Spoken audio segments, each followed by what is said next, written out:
오늘은 그렇게 춥지도 않았고 한결 여러분의 외투가 좀 가벼워지신 것 같습니다. 마음 또한 가벼워지셔야 될 텐데요. 자, 우리 정지우 위원과 함께 가벼운 마음으로 다음 주 정리해보면 좋을 것 같습니다. 위원님, 예. 오늘 장은 위원님에게 있어서 좀 나쁘진 않으셨나요?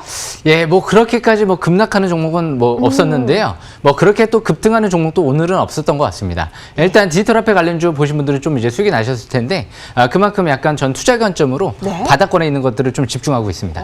그렇군요. 예. 이 장세에 맞게 무엇을 집중해야 되는지, 무엇을 주목해야 되는지는 우리 투자하시는 여러분에게 있어서는 굉장히 필수 요소입니다. 네. 그래서 오늘 그 부분에 대한 힌트를 준비하셨다고요. 예. 일단 제가 항상 이제 싹쓸이할 종목들을 네. 좀 이제 열심히 바닥에서 좀 찾고 있는데요. 싹쓸이 차트 벌써 12강입니다. 벌써요? 예, 벌써 좀 오래됐는데요. 제가 이제 남은 기간 동안에도 열심히 해서 심혈을 기울여서 방송에서 설명을 드릴 예정이니까요. 많은 또 시청 부탁드리고요. 일단 네. 오늘 1강부터 제가 넘어가 보겠습니다. 오늘 이제 설명드릴 종목은요. 이제 주제는요. 저평가 증권주를 주목하자. 이 부분을 좀 이제 말씀드려보고 싶은데요. 지금 가장 저평가되어 있는 업종을 꼽으라고 하면 단연컨대 저는 증권 업종으로 좀 생각을 하고 있습니다.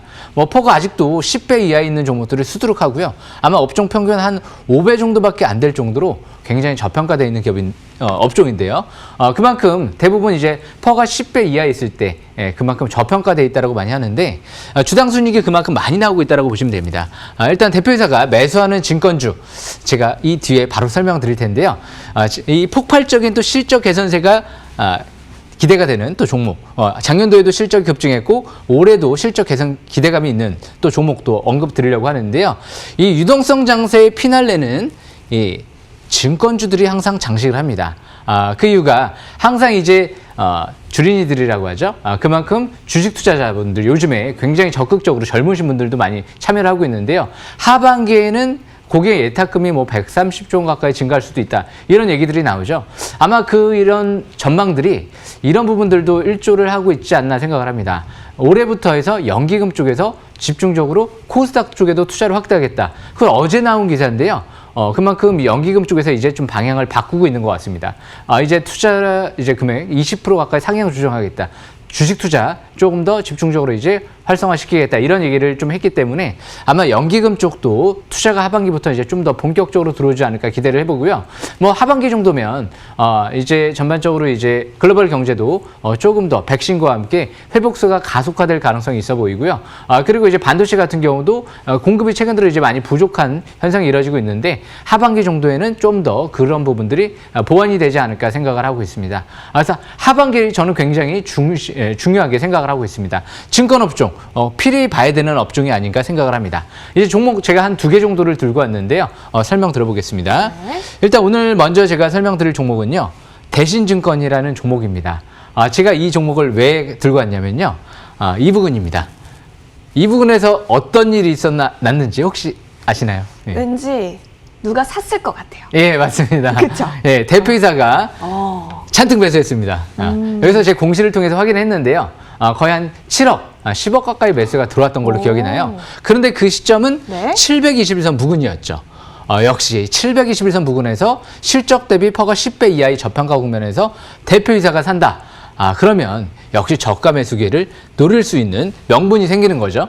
그때 매수를 했다라고 하면 지금 거의 뭐 한 20% 가까이는 좀 올라왔기 때문에 네.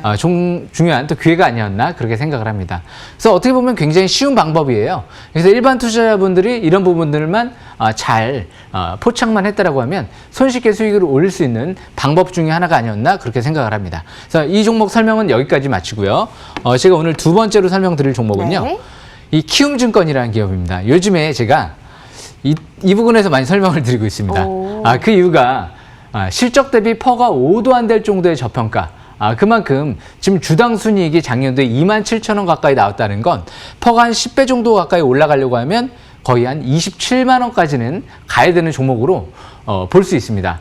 그만큼 온라인 증권사 1위 업체다 보니까 젊으신 분들이 주식 투자 많이 한다라고 하면 네. 역시 요즘에 키움증권도 많이 이용하고 있기 때문에 역시 하반기에도 실적 개선 기대감을 가져볼 수 있는 기업이 아닌가 생각을 해보고요. 특히나 이 721선 부근, 이 부근에서 그렇게 이격이 많이 벌어져 있지 않습니다. 이제 며칠 전부터 이렇게 MACD가 상승 화살표가 나오기 시작했고요. 투자 심리도 같은 경우도 상승 화살표가 나오기 시작했죠. 스토캐스틱 지표도 50 이상으로 올라가기 시작을 했죠. 그렇기 때문에 제가 이때 우선 회복하는 날부터 보기 시작을 했던 거죠. 요즘에 간혹가다 우스갯소리로 이 종목은 공짜가 아닌가 그런 생각도 하는 종목 중 하나입니다. 그만큼 증권주 내에서도 퍼가 5배 이하의 저평가되어 있는 기업이 그렇게 많지가 않죠. 그리고 명분이 있죠. 온라인 증권사 1위 업체. 이 부분이 상당한 또 타이틀로 볼 수 있기 때문에 아마 증권주를 본다라고 하면 키움증권을 역시 빼놓지 말고 봐야 되지 않을까 그렇게 생각을 하고 있습니다. 그래서 여기까지 설명은 마치겠습니다. 네.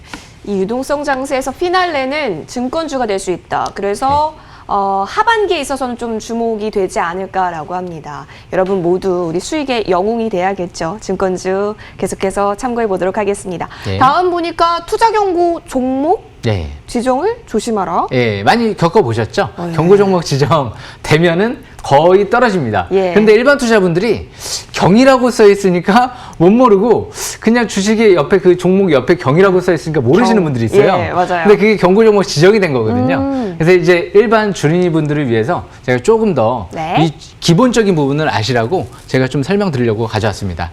그래서 대부분 이제 투자 경고 종목 지정 예고에 경고 종목이 지정될 때는요, 이 세 가지 이 부분이 모두 해당이 돼야지 지정이 되는데요. 그날 종가가 있습니다. 그런데 이제 5일 전에 종가보다 60% 이상 상승을 하고요. 그리고 당일 종가가 최근 15일 종가 중 최고가를 기록하고요. 그리고 5일간의 주가 상승률이 같은 기간 종합 주가 상승률의 5배 이상을 기록했을 때, 그럴 때 경고 종목이 지정이 되죠. 그럼 경이라고 표시가 됩니다. 그럴 때는 욕심을 부리지 말아야 되겠죠. 증권거래소 쪽에서 그만큼 경고, 이제 너무 과열돼 있으니까 경고를 좀 해야 된다. 이렇게 네. 투자자분들한테 경고를 해주는 부분이기 때문에 그 부분을 너무 그냥 쉽게 넘어가지 않으셨으면 좋겠습니다. 저도 경고 왔을 때는 저도 조심합니다. 그렇기 때문에 이 부분은 또 예시를 통해서 좀 설명을 네. 드려보려고 하는데요. 경고 종목 지정. 최근 들어 이 서현 탑메탈이라는 종목이 있죠. 네네. 근데 이제 바닥에서 이렇게 하단 추세가 이제 형성이 이렇게 됐죠. 5일선 회복 안착을 했을 때. 그러면 이렇게 이제 상단 추세를 그어보면 여기서 한번 저항을 받았죠. 희한하게 3월 8일 날 저항권에 근접을 했는데 그때 경고 종목 지정이 됐습니다. 그리고 나서부터 이제 본격적으로 떨어지기 시작을 했던 거죠. 그럼 이런 종목들은 언제 봐야 되느냐? 이제 경고 종목 지정이 되면은요. 최대 2주일까지 걸립니다. 2주일 동안 다시 해제 요건이 해당 사항이 됐을 시에는 해제가 되고요. 해제가 된다라고 해서 바로 또 급등을 한다라고 해서 풀리지 않습니다. 경고 종목 재지정이 될 수도 있죠. 그렇기 때문에 재지정까지 해제가 되려고 하면 또 2주를 잡습니다. 그래서 대부분 경고 종목 지정된 종목들은 대부분 1주에서 2주, 길게는 한 달까지 가는 경우가 있기 때문에 그런 부분들을 주의할 필요성이 있고요. 그래서 지금 이 종목의 하단 추세 부근 지지권은 저 7,000원대 부근에 가 있고요.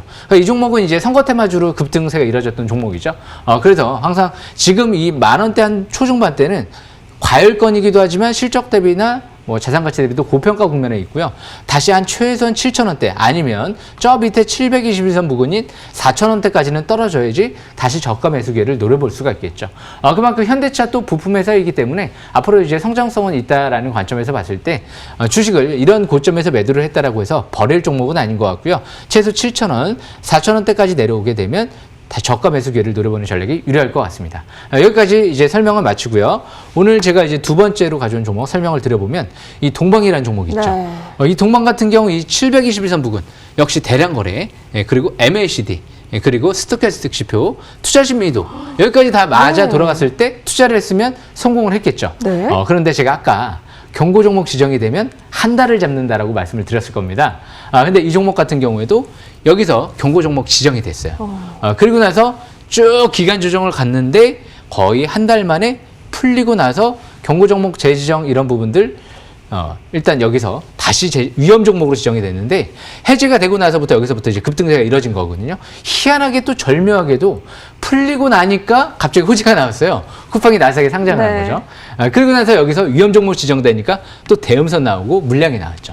그리고 나서 다시 급등하게 되면 이제 거래가 정지됩니다. 그렇기 때문에 투자자분들이 또 공격적으로 매수가 안 들어오죠. 그리고 나서 최근 들어 여기서 다시 경고 종목으로 지정으로 바뀌었어요.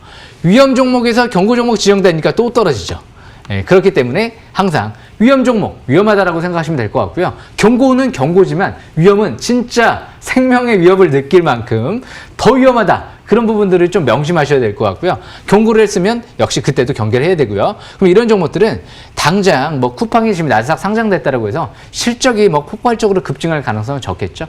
그렇기 때문에 다시 721선 한 2,000원 부근까지 내려오게 되면 그럴 때 저가 매수 기회를 또 노려보는 전략은 유리하지 않을까 그렇게 생각을 합니다. 그래서 항상 올라갈 때 추격 매수하지 마시고요. 지금 경고 종목 지정이 돼 있기 때문에 최소 아까 말씀드린 대로 1주에서 2주 가까이는 조심하실 필요성이 있고요. 그리고 나서 다시 해지가 되고 나서 급등하면 또 경고 종목 재지정이 되니까 조정받을 때만 항상 저가 매수 기회를 노려보는 전략이 유리할 것 같습니다. 그래서 여기까지 설명 마치겠습니다. 경고 종목, 위험 종목은 진짜로 경계하자라고 얘기해 주셨기 때문에 우리 정지우 위원께서도 경고를 해 주셨습니다. 여러분 놓치지 마세요. 자, 바로 이어서 다음 이야기 나눠볼까요? 예, 일단 이 주제 좀 설명드리기 전에요. 노란톡을 또 한번 좀 소개를 좀 해드려 보려고 합니다. 네네. 이 노란톡 지금 이제 샵 0988 정지우로 문자 전송해 주시게 되면 참여 코드 7777 누르고 입장하시게 되면 무료 입장 또 가능하니까요. 굉장히 중요한 정보들을 제가 드리고 있습니다. 이 부분 꼭 놓치지 마시고 지금 바로 참여하시길 바라겠습니다. 이제 주제로 넘어가겠습니다. 네. 이제 신용 잔고율에 주목하자. 오. 제가 오늘 또 이 부분을 좀 갖고 왔는데요.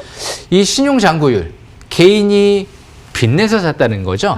그만큼 10% 넘어가는 기업은 개인들이 많이 빚을 내서 샀다라고 볼 수가 있겠죠. 그러면 강한 상승을 기대하지 말자. 제가 항상 빚이 없는 기업들을 주목하자. 그리고 신용 비율도 개인들이 빚내서 산 기업들은 좀 조심해야 된다. 이런 얘기를 해드리는데요. 그만큼 개인으로 신용으로 잔뜩 산 매수한 기업을 세력이 무리하게 주가를 매수하는 경우는 드물겠죠. 신용은요. 개인들만 살 수 있습니다. 외인 기관들은 못 사요. 안 사죠. 못 사죠. 그렇기 때문에 항상 개인들이 이렇게 신용 비율이 10%, 11%, 12% 넘어가는 기업 중에서 자칫 잘못하면은 개인들의 이 증시 상황이 만약에 안 좋아졌을 땐 반대 매매가 속출하는 경우가 생길 수도 있기 때문에 자칫 잘못하면 급락으로 또 연결될 수도 있겠죠. 그렇기 때문에 항상 이 부분을 항상 주의해서 좀 볼 필요성이 있지 않을까 해서 꼭 가져왔습니다. 그래서 개인 신용 잔고 비율이 10% 넘어가는 기업을 오늘 또 예시를 통해서 좀 설명 들어볼까 하는데요. 일단 이 기업이 있습니다. 개인 신용 잔고 비율 파워넷이라는 종목이 있죠. 그만큼 어떻게 보면 이제 5G 관련주 내에서 좀 수혜주 관점에서 볼 수 있는 기업인데요. 이때 2021년도 1월달, 10월달부터 해가지고요. 지금 개인 신용 잔고 비율이 10%대 이상 거의 밑으로 내려간 적이 없는 것 같아요. 그래서 이렇게 급등세가 이뤄진다고 해도 계속 매물이 나오죠. 추세적으로 고점을 높여가는 게 아니고요. 자꾸 번쩍거리고 내려오고 윗꼬리 맞고 내려오고 윗꼬리 맞고 내려오고 그리고 다시 또 내려오고 이렇게 내려오는 부분 실적을 보니까요. 또 실적도 작년 4분기가 적자 전환되면서 실적이 악화된 부분도 있겠죠.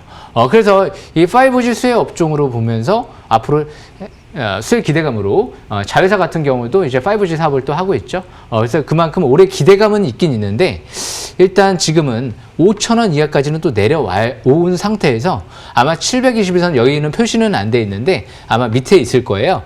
밑으로 내려온 상태에서 신용 잔고 비율이 한 5%대, 4, 5% 정도는 적당하다고 볼 수 있거든요. 너무 신용 잔고 비율이 없는 거는 또 너무 또 불안한 관점에서 바라볼 수도 있습니다. 이제 신용 잔고 비율이 없는 거는 좀 부실주 관점에 있는 종목들이 또 신용도 안 되기 때문에 또 낮은 경우도 있죠. 그러니까 뭐든지 간에 한 적당한 게 좋아요. 한 2, 3%나 3, 4% 정도면 무난하게 매매할 수 있기 때문에 이런 종목들은 꼭 주의해서 살펴볼 필요성이 있다. 이렇게 보시면 될 것 같고요. 그래서 제가 이제 다시 한번 예시를 통해서 보면 신용잔고 비율이 지금 2021년도 3월 10일부터 해서 3월 17일까지 제가 이제 표시를 통해서 가져왔는데요. 표를 통해서요. 이렇게 10.86%죠. 3월 17일 같은 경우는 11%까지 급증했죠. 그만큼 꾸준하게 이렇게 신용 잔고 비율이 급증하고 있다는 거는 개인들이 자꾸 빚을 내서 사고 있다는 부분 꼭 주의해서 살펴볼 필요성이 있다. 이렇게 보시면 될 것 같습니다. 그래서 파워넷은 지금은 매수권은 아니다라는 관점에서 해석해 볼 수 있을 것 같습니다. 여기까지 설명 마치겠습니다.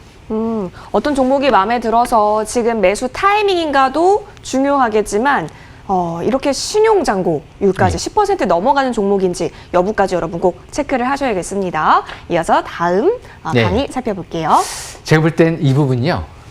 가장 중요해요. 중요할 것 같아요. 엄청 네. 중요하죠. 제가 이 부분은 작년도에 전설적인 내용으로 나와 있습니다. 전설적인 네. 내용이요? 이 추세선으로 매수권과 매도권을 와. 찾는 방법. 네. 코스피 월봉과 네. 상단 추세와 하단 추세를 확인한다. 그리고 코스닥 월봉 상단 추세와 하단 추세를 확인한다. 제가 이거를 확인했기 때문에 작년도 3월 달에 지수 바닥을 짚어냈다라고 보시면 될 것 같고요. 그리고 지수 꼭대기를 짚어냈다. 이렇게 보시면 될 것 같습니다. 되게 굉장히 궁금해하실 것 같은데요. 이제 차트를 통해서 네. 제가 설명을 드려보겠습니다. 이 코스피 종합주가 지수인데요. 제가 이 추세를 2008년도 금융위기 전부터 해서 쭉 그어봤습니다. 이 추세를. 그리고 나서 여기서부터 본격적으로 꺾이기 시작을 했죠. 2018년도 때 미 국채 수익률이 3%대를 육박했습니다. 그리고 나서부터 이제 본격적으로 꺾이기 시작을 하고 그리고 나서 이때 제가 하단 추세 부근에서 잡았는데요. 이 상단 추세를 쭉 이어나가 본 결과 다시 2008년도 금융위기 때 저점을 그어봤죠. 그리고 나서 쭉 복사해서 대봤더니 희한하게 1500포인트대 부근에서 딱 지지가 나오는 모습이 나타났죠. 거기서 지지받고 갈지 아니면 붕괴될지 몰랐습니다. 누구나 아는 사람은 아무도 없겠죠. 하지만 그 부근은 하단 추세 부근이기 때문에 저가 매수 기회를 노려볼 만한 위치에 있다라고 볼 수가 있겠죠. 그러면 이제 코스피 같은 경우 2700포인트대가 부근이 될 것 같은데요. 이 부분은 일단 매도권으로 볼 수가 있었는데요. 대신 그 라인대에서 한 번도 돌파했던 적이 없었는데 목걸이 대양선으로 강하게 돌파했죠. 네. 그렇기 때문에 1월 달에 한번 급등세가 이루어지지 않을까 그렇게 기대를 해봤던 거죠. 그래서 지금도 이 추세가 아주 중요한 지지권인데 중장기 코스피의 지지권은 2700포인트대에 가 있다. 그래서 이 부분 꼭 명심하시길 바라겠고요. 그래서 지금은 이번 달에도 강세일봉이 나오고 있죠. 그래서 아직 시세가 끝난 게 아니죠. 2700이 깨져버려야지 재차 중장기 본격적인 하락 기조로 전환될 수도 있다. 이 부분 꼭 명심하시길 바라겠고요. 만약에 3월달, 4월달 추가적인 급등세가 이루어져서 3200까지 간다. 다시 5월달에 만약에 공매도 제한 조치가 해제가 되면서 연장이 안 되면서 조정이 나타난다. 그러면 만약에 2700포인트대는 굉장히 앞으로도 중요한 매수권이 될 수 있습니다. 대신 뭐 거기까지 떨어진다가 아니죠. 떨어지면 바닥권이 될 가능성이 있으면서 거기에서 접근해 볼 필요성이 있는 거죠. 손절가를 잡아가면서 대신 하반기 같은 경우 그래서 그 부분에서 잘만 잡으면 만약 유동성 장세가 다시 경기 회복 기대감과 함께 이제 선거철도 이제 임박돼 있는 시점이기 때문에 반도체도 차세대 디램이 출시될 예정이기 때문에 아마 하반기를 다시 한번 랠리가 펼쳐질 수도 있는 구간이 나오지 않을까 그렇게 기대를 하고 있습니다. 그래서 예상은 예상일 뿐 그때 가서 흐름에 맞게 접근해 봐야 되지 않을까 싶고요. 오늘은 제가 말씀드리고 싶은 부분은 이렇게 추세를 그어봤기 때문에 상단 추세에서 매도 기회를 노려볼 수 있었던 부분이고요. 하단 추세 부분에서 저가 매수 기회를 노려볼 수가 있었겠죠. 그래서 이 부분 명심하시길 바라겠습니다. 그래서 일단 코스피 설명은 여기까지 마치고요. 이제 코스닥으로 넘어가서 설명을 드려보면 코스닥도 제가 추세를 지금 그어봤는데요. 이렇게 추세를 그어봤습니다. 여기서 추세를 그어봤죠. 여기서부터 2018년도 때 5개월 이평선 이탈, 회복되지 못하니까 쌍봉을 시현한 거거든요. 그렇기 때문에 그때부터 경계 구간이었죠. 최근 들어 이 경계권까지 다시 오긴 왔습니다. 하지만 한번 지금 돌파했다가 자꾸 돌파를 시도하죠. 그러고 나서 이번 달 아직 5개월 이평선 깨지지 않았어요. 오늘도 강세일봉이 나왔죠. 그래서 만약에 이 상단 추세를 돌파하게 되면 이제 코스닥 같은 경우는 1100 중반대까지 목표치를 잡고 바라볼 수 있습니다. 2001년도 때 그 당시에 이제 고점을 통해서 쭉 이어나가 보다 보면 여기까지 오는 거죠. 대신 이번에도 코스닥 2008년도 금융위기 때 이 하단 추세 부분을 추세를 그어보니까 300포인트에서 400포인트 사이에 있었어요. 대신 그 바로 위에 또 이 저점 추세를 이어보니까 한 500포인트대 부근에 가 있었죠. 그래서 이 부분 전설적인 얘기가 있습니다. 이때 이 사이에서는요. 제가 한 7분 응선이 왔습니다. 이제 이 사이에서는 도망가는 위치가 아니고 저가 분할 매수에 집중하는 위치입니다. 이렇게 좀 말씀을 드렸던 구간인데요. 그만큼 항상 이렇게 하단 추세 근접할 때 지하실도 있지만 지하실까지 떨어질지 아니면 중간에서 지지받고 올라갈지 모르니까 여기 이 부분에서 매수를 하고, 그럼 이 부분은 1100포인트대에서 900포인트대 이 부분은 이제 단기적인 관점에서는 매도권에 이제 서서히 근접을 하는 위치다. 그렇게 보시는 게 맞습니다. 그래서 1100포인트 중반에 올라갈 땐 또 항상 추격 매수는 하지 말아야 되겠죠. 그래서 코스닥 지금 주봉 차트를 보니까요. 이번 주부터 5주선 회복과 함께 아래꼬리 소양선 강세일봉이 나온 만큼 다음 주에는 재차 강세 흐름으로 기대해봐도 되지 않을까 싶은데요. 우리나라 장이 지금 끝나고 나서 일단 미 선물지수를 좀 보니까요. 소폭 상승세로 마감이 됐는데요. 상승폭을 지금 확대하고 있죠. 0.7%에서 0.8% 정도 확대하고 있기 때문에 아마 오늘 나스닥 흐름이 좀 다시 견조하게 흐름이 전개된다고 하면 그만큼 다음 주에 우리나라 또 코스닥을 기대해 볼 수 있지 않을까 생각을 합니다. 지금 여기에는 표시가 돼 있지는 않습니다. 그런데 제가 그 다음 추세를 한번 그어봤습니다. 혹시 몇 포인트대인지 잘 아시겠습니까? 그 다음 추세요? 네, 모르시겠죠? 예. 네. 제가 나중에 이제 HTS를 통해서 보여드릴 수는 있는데요. 1600포인트대가 있습니다. 그래서 만약에 1100 중반대를 향후에 네. 하반기가 됐든 내년도가 됐든 돌파가 이루어지게 된다고 하면 아마 코스닥 1600포인트대까지도 향후 기대해 볼 수 있는 부분이 분명히 있다. 주식은, 추세는 거짓말을 하지 않죠. 꼭 하단 추세 근접할 때 기회를 잘 노려보시고요. 상단 추세 근접할 때는 단기적인 관점에서 중기적인 관점, 장기적인 관점에서는 경계 구간으로 보면서 대응 전략을 펼치시고요. 꼭 지수뿐만이 아니고 종목들도 이렇게 추세를 그어보다 보면 이 종목의 위치가 중장기적으로 어느 정도 위치해 있는지 바라볼 수가 있습니다. 그래서 이 현대차 같은 경우도 마찬가지고요. 최근 들어 이제 뭐 삼성 S대 카카오도 마찬가지고요. 제가 다 바닥권에 있을 때 하단 추세 근접할 때 설명을 드렸던 걸로 아주 자세하게 기억이 납니다. 그래서 종목도 꼭 적용될 수 있다. 이 부분 명심하시길 바라겠습니다. 여기까지 설명 마치겠습니다. 네, 진짜로 말씀해 주신 바와 같이 코스닥 1600시대가 오면 그땐 우리는 무엇을 하고 있을지, 어떤 종목으로 수익을 많이 냈던 것일지 많이 궁금해집니다. 추세는 거짓말을 하지 않는다고 하니까 매수 타이밍, 매도 타이밍 여러분이 이 종합 주가지수와 함께 고려하시면서 찾아가 보시길 바라겠습니다. 혼자 하긴 조금 힘들잖아요. 그래서 노란톡 들어오시면 다양한 이야기가 펼쳐지고 있으니까요. 참여해 보시는 것도 나쁘지 않아 보입니다. 정지우 의원님, 예. 노란톡 들어가면 네. 어떤 내용 좀 더 활발하게 논의되고 있죠? 예, 샵 0988 이제 정주로 문자 보내주게 되면 제가 거기서 자세한 정보를 드리는데요. 제가 지난번 이 자리에서 빅히트를 한번 설명드렸던 적이 있을 네. 거예요. 거기에서 제가 빅히트도 언급을 드렸었죠. 그리고 나서 바닥에서부터 30% 가까이 급등세가 나타났거든요.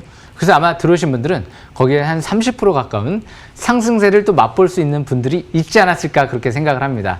그래서 이렇게 저는 항상 바닥권에 있는 것도 설명드리고 상승세가 나타날 종목들을 좀 꾸준하게 또 설명드리고 있기 때문에 참여하시면 앞으로도 굉장히 좋은 기회가 되지 않을까 생각을 하고 있습니다. 그래서 참여 코드 7777 4개 누르고요. 지금 바로 참여하시길 바라겠고요. 그리고 또 이따가 제가 또 공개 방송도 진행할 예정이니까요. 이 방송 끝나고 또 공개 방송도 참여하시면 좋은 기회가 될 겁니다. 금요일 마지막 잘 준비하시길 바라겠습니다. 네, 좋습니다. 한 주의 마무리는 우리 정주 의원과 함께 하시면 더 좋겠죠. 샵 0988번으로 정주라고 문자 보내주세요. 저희가 실시간 소통 링크 안내 도와드릴 거고 링크 타고 들어오시면 비밀번호는 7777번입니다. 여러분 놓치지 마시고 지금 right now 들어와 주시길 바라겠습니다. 저희는 종목들 들고 돌아오겠습니다.